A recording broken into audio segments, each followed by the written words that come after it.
Greyhound Gold is brought to you by Digital Greyhound Racing. Their NFT racing game has recently launched and is currently in the trialling stage, meaning you can purchase a dog and start racing now. To find out more, head over to betnft.run.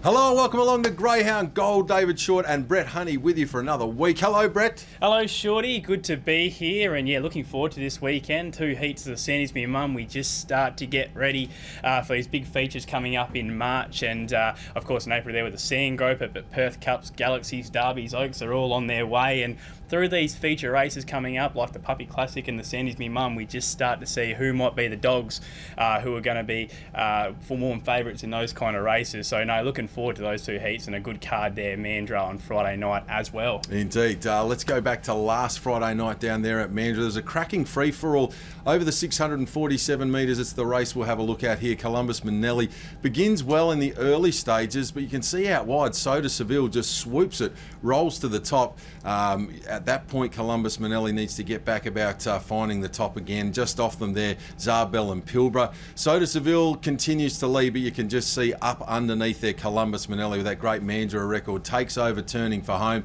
puts a little gap on them, but have a look at this late in the piece. Who else but Zarbel steaming home, arrives in the nick of time for the Redbackers. Zarbel flying home to nab Columbus Manelli. Not far away, Soda Seville, and also back in fourth, Pilbara was a good run as well. 14.26, 25.25, 36 and 71. Outstanding performance handed in by star stayer Zarbel. Well done to Adam Smithson and Connections. Margins there, half a length by 1 length. I don't think Columbus Manelli lost too many admirers, nor the third or fourth dogs, to be honest. It was a ripper race, that one, Brett. Yeah, 100%. I was there Friday night trackside and loved going right up by the boxes as well, that 647 metre start. But Columbus Manelli, I've got to admit, a lot of people did like him on Friday night. I wasn't one of those. He made a fool out of me, that's for sure. I was quite keen on Soda Seville and Zarbel as a bit of a Quinella, but Zarbel, he always just finds that length or two late, and when he turns for home, that's when he sort of stays wide out on the track. He gives up this run trying to run it underneath dogs and things like that. He gets into that his own world there out wide, and he's just too strong for him. But Columbus Manelli went really good time, and Soda Seville, I thought that was an improved performance. Rob Westworth just dropped him back to 500 metres. Don't know whether that's brought a little spark back into his racing there, because he certainly needed it there. He was flat for a few weeks, but that was a good run by Soda Seville as well. Zarbel, no matter who's in front of him, he just finds a way to win. It's a good quality to have. Certainly is. Let's get into finding a few winners for the punters this weekend, kicking off Friday night down there at Mandurah. My best bet, race 8, number 2, West on Governor. Graham has got a tremendous record track and trip here at Mandurah over the 490 metres. It's won 5 of 8 attempts over this distance. Continues to race quite well. Gets a beautiful map here. I thought it all laid out for West on Governor to sit right up on top of the speed. A dog that has run over longer. I would expect it to be really hard to hold out late. So keen to be with it. Race 8, number 2, West on Governor. And from a value perspective, I'm heading to race 11, number 4, Rubidium. Last 9 starts for this greyhound, 4 wins and 3 placings. Gives you a really good indicator of how consistently it has been racing. And then last week, I thought it was an excellent run behind Good Odds Buzz. Not beaten too far in good time, just reminding us that the dog's in really good form. So at what should be a decent price, happy to be with Rubidium each way. Race 11 at number 4 as my value play. Must be said as well. I mean, Rubidium's performance last week wasn't in a position where he normally produces his best. He's normally on the arm running time, was able to actually come from not leading and still, when they show that little bit of ticker from off the arm from a dog who traditionally leads, it's always a good sign, isn't it? Indeed, yeah, stuck on really well to the task despite not being up front and having it its own way.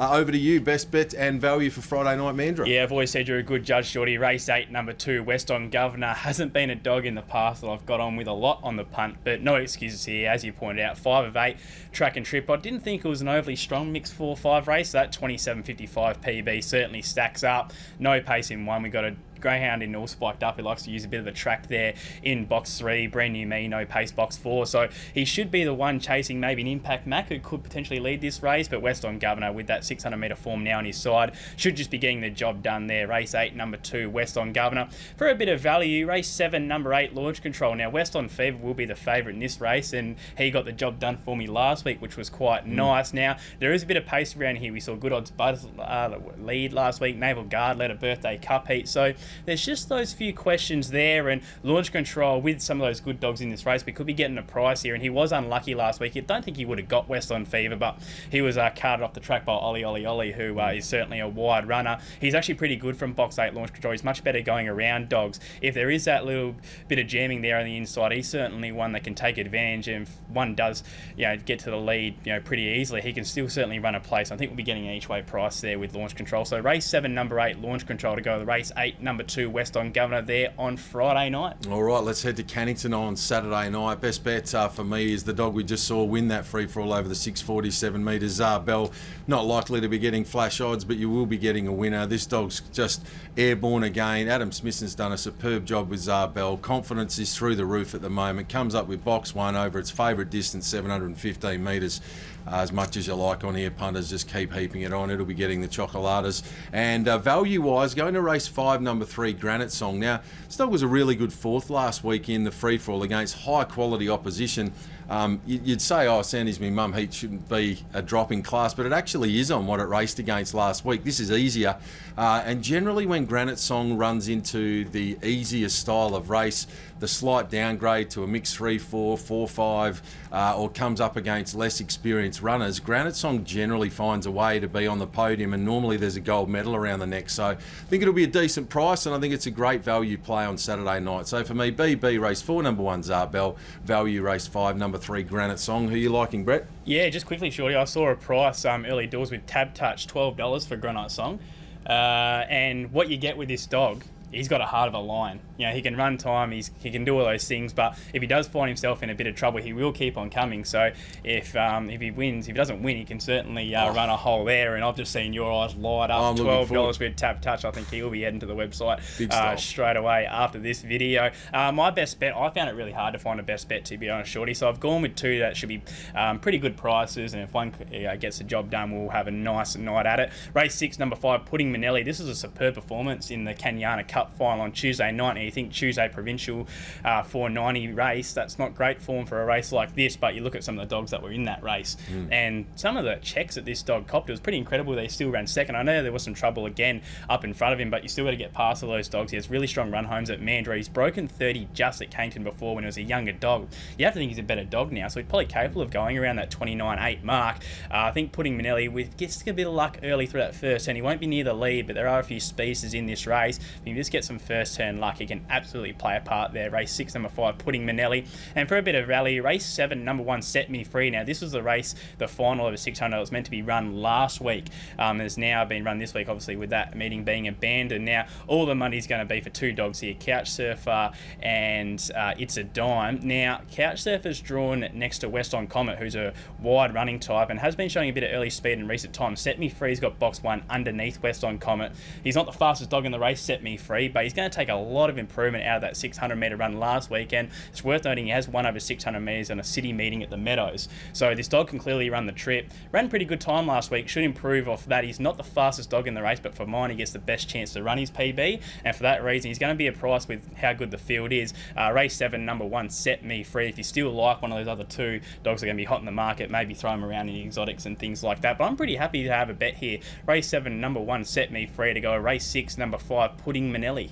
Very nice. Brett's thoughts for what is a big night of chasing out there at Cannington on Saturday night. Also, would like to send our best wishes to the WA reps up in Queensland, Albion Park on Thursday night. Superman keeping in a heat of the Stayers series up there, and also to Throttle going around as well there after that tremendous dead heat or equal fastest performance there for the Golden Ticket last week. Was a superb performance in its match race. It bolted in and ran hot time, so great to see Throttle back firing on all cylinders. And also good luck to everyone heading along to Greyhound of the Year on Sunday night at Crown. It promises to be a huge night. Look forward to having a drink or two with plenty of our viewers and lots of the industry. As always, it's sure to be a big night. Yeah, and well deserved for all the participants in the industry to have that night off. Obviously, there's no racing there on Sunday. They can go along, have a drink and reflect on what's been another really good year in WA Greyhound racing.